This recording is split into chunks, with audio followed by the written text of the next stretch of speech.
Here we go. We got Jigglypuff Ice Climbers, the most dynamic, storied matchup. Fohibro versus Chango, you know, a very iconic match that played out on this stage. We need to free Ryan. I agree. The thing about Ryan is that Ryan's a jackass. So Ryan told me that he had Johnny round 2, and I told him, you know, because I've had some close sets with Johnny, you know, I don't know, you should be a little careful in the Falcon Ditto.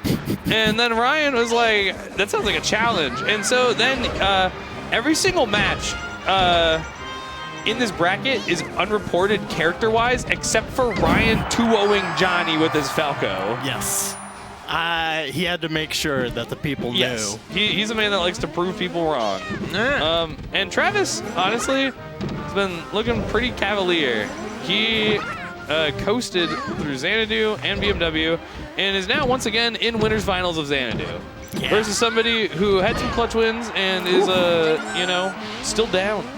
No, still down. Ryan, our 5 seed, going up against Travis, who's actually the 6 seed. Yeah, because so I was behind that, and the reason why is because even though he did have an impressive track record, a lot of the people he beat, I feel like, aren't like punching as upward as much, you know, and so I was curious to see how he would do versus the greater field, you know, in general, and obviously he has defied expectations, so rightfully he will probably regardless of the outcome of this tournament, be the 1 seed next week. Yeah, that makes a lot of sense. Also, this is his 3rd tournament in MDVA, I think, since he was being here. Yeah, he was formerly number 5th in Kentucky. Yes. Number 5. Yeah, number 5th. I think you the number 5. Yeah, absolutely. The letter D. And is it E 5th? The number 3. E. I don't know. I'm just naming. I'm like a Sesame Street character. The letter? Yeah, I've had the longest, worst week of work in my life. It's crazy. I literally, like, I understand Ted Kaczynski, you know? Like, he's like a role model at this point. for you specifically? Or just in general? You know, just for the human condition. Like, you know, if they cut down the trees in my backyard and then, you know, put Shamu in a tank, I might, you know, make some bombs. What is Shamu? Shamu's a big whale that in the 70s was subjected to very unethical and like unreasonable conditions for a whale to be, you know, kept in. And so this whale basically had enough one day and it attacked one of the SeaWorld people and killed them. And so then they killed Shamu.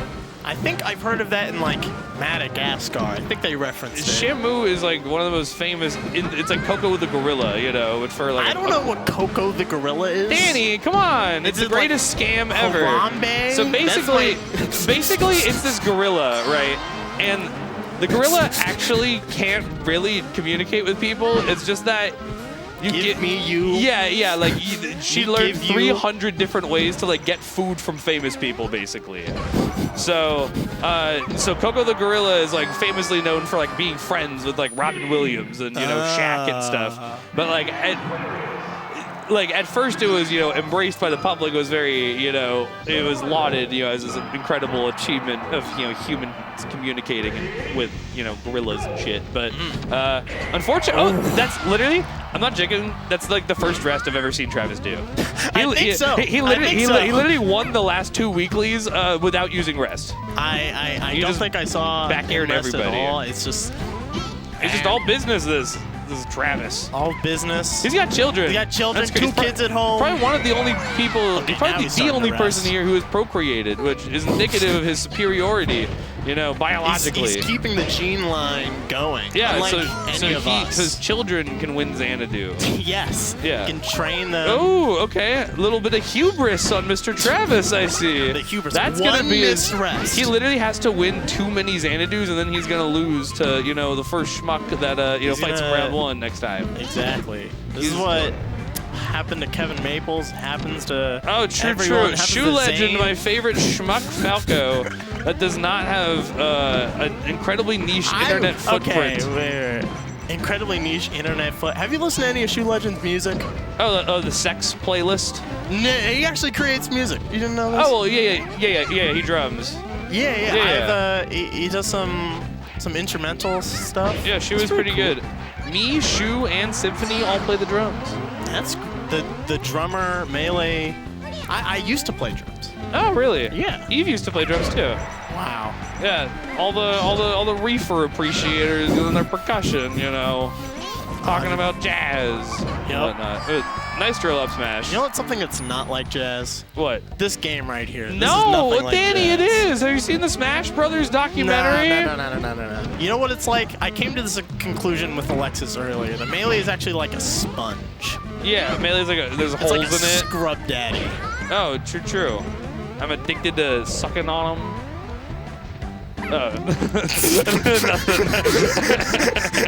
Well, I think that Travis has got the right idea. You know, he's definitely splitting them up. You know, like my parents should be, but like my parents are. Yeah, dude, that's crazy. We had the variety of angles at the table. You know, this is actually okay. These Shy Guys actually kind of screwing the team. Oh. Ryan killing himself? No. He was so visibly frustrated. Those air dodge recoveries, I've seen him do it with Sheik and SD as well. Yeah. I mean, they're good, especially with characters that have good wavelands. You can get on further, but it's tricky with the angle. Okay. Icky triangle. Reverse back air, and yeah, Ryan is really contesting in the air now. Oh my god, just all these bears on Nana. But gets a grab in the corner. He actually had that. Ooh. Yup. Anyone's game. Will this be the second game that people have taken on Travis today? Number 2. That's it. Ooh. See you, Nanner. All right, he's going to have to do a Wobbles level comeback with Sopo. Chew that level comeback. Fly him and need him. Oh. Well, not quite that, but. Yeah. That was like a 3-to-1 comeback with like a Sopo. Or at least like a 2-to-1. I think they're both 2-to-1. Yeah, the hugs and the and then the Silent yeah, Wolf. I see it. Poor Silent Wolf. Don't get me started. No one's like, remember when Silent Wolf was like up 3-1 on Mutaking Lifetime? I was ridiculous. Yeah, they're always like, remember when he got screwed by both Axe and Fly Amanita? These one individual times. It's insane. That losers run at EVO 2014 where he runs into Axe is actually one of the craziest loser runs ever. I agree. He beats like Leffen in the Fox Ditto. SFAT. I want to say Shrooms or something, and like Hacks and Pew Pew. I think like no. He takes out so many. Yeah, he got top 8 at Evo. like that's a pretty hard. I feel like he's the one person where no one is ever like, dude, Silent Wolf is so good. He got top 8 at Evo. There was like, remember when Silent Wolf's life became commodified in the form of like a predatory melee experience? I was talking with Doug about this, and I finally understand why old school Melee heads like kind of hate the idea of like a doc kid, you know, or someone that was introduced to Melee through like, you know, YouTube or whatever. Because like that's me totally unabashedly. I was definitely like fishing for like Isaiah's, you know, autograph and shit when I was, you know, a child, but I had to stop myself with Wizzy at SmashCon. I really wanted to. No, so much. It totally makes sense. It's cool as fuck. But here's the thing. When Melee was just a bunch of nerds like in the back of a card shop with like 100 people being the biggest event of the year, like it was really so niche and there really was nothing to gain from it besides, you know, just the love of the game, you know? Obviously, you know, MLG was a thing, but you get what I'm saying. The stakes were just a lot smaller socially, you know? People were just kind of, you know, doing their thing. But like the second that like the doc came out, it gave people an avenue to like, ooh, let me like profit off Melee through my own internet footprint in a way that's like exclusively like self-serving, you know? Not saying that people that make content are just doing it for themselves, but it created this kind of person that's like a clout chaser, you know, that like probably just didn't exist in other iterations of Melee's culture, you know? I think it's creating kind of, as someone who's like done that before, it's you can do it in a way that's honest, I think. Oh yeah. I mean, like Melee people are nerds and we do romanticize Melee. It's just that like where we landed wrong is seeing these Melee people as like, you know, gods and as these like infallible like figures for us to like worship, you know, which obviously is like a little kid thing just in general, you know. You just the coolest person when you're a teenager is like Jesus to you, you know. Ooh. Or literally Jesus. He is a cool guy. But anyway, Anyway, I get old school people, and that has nothing to do with this match or the stakes or the fact that Ryan might take a game off Travis. And he has talked extensively about how Puff is one of his worst matchups. Oh, yeah. Versus Eve will just, like, try everything under the sun in the star KO. No. Now we're on last stock. I mean, Ryan's literally beaten, like, Mog before, but he has not beaten Eve. I remember at that tournament, well, I can bring it up later. This is last stock. Here we go. Just rip the down smash. He's be going for more grabs, especially if he's going to be shielding on platform. He's got the waveland. Okay, jab forward air. Just has to keep him away. That was a bad pound. I'm glad he punished it, even though it wasn't strong bear.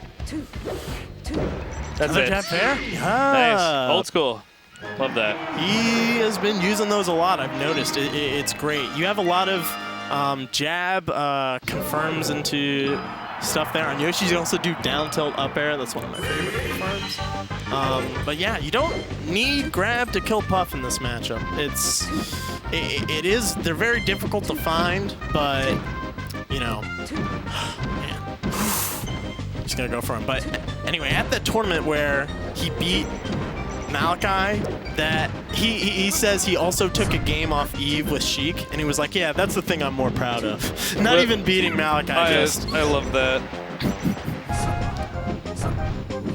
But this stage is not fun for Sheik. Absolutely.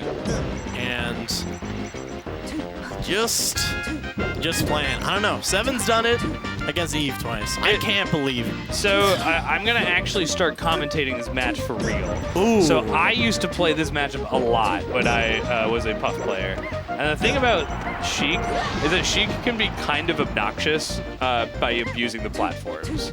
Puff is just kind of stubby and does not have the mobility to contest these huge hitboxes that she has that can sometimes move in kind of a diagonal sort of fashion. Exactly. And you have it both ways, because Fair is so good at coming down and Bear is so good at coming up. Because, and you know, you switching which way you're facing, you know, means you can switch up, you know, where you're actually threatening. And you know what's really great? Doing the needle turnaround. That's it. Because you find new things. But yeah, great edge guard. Puff also one of the only characters that Sheik can down throw up air and like get a kill confirm on.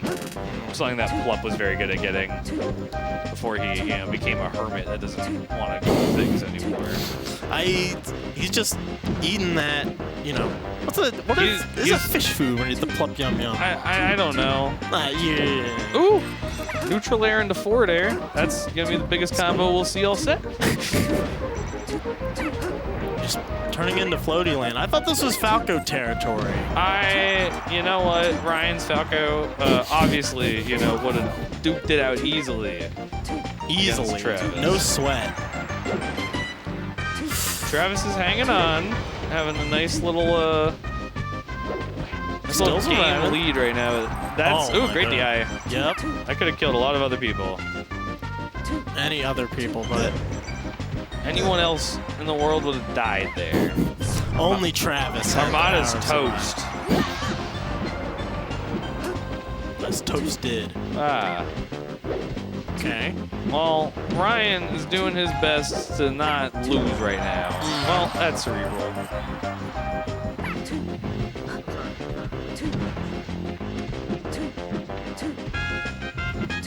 What's up? Okay. Going for a full hop there. Nice boing right there. Ah! Oh, that could have been rest. Yeah, I remember seeing a Twitter clip like 7 years ago of someone CCing Cheek down smash and resting, and it's probably still underdeveloped to this day because Puff mains are lazy. I was a lazy ass Puff main. I mean, rest is. There's so much. I just learned how to do the rests, basically. All I needed to learn. That was one of the hard ones. Ooh, Travis looking to turn this into a 3-1. My CC down throw. Yeah, that was super well DI'd too by Travis. Okay. Yeah, he's been using the turnarounds, especially in edge guarding, facing. Back oh shit, that was so sick.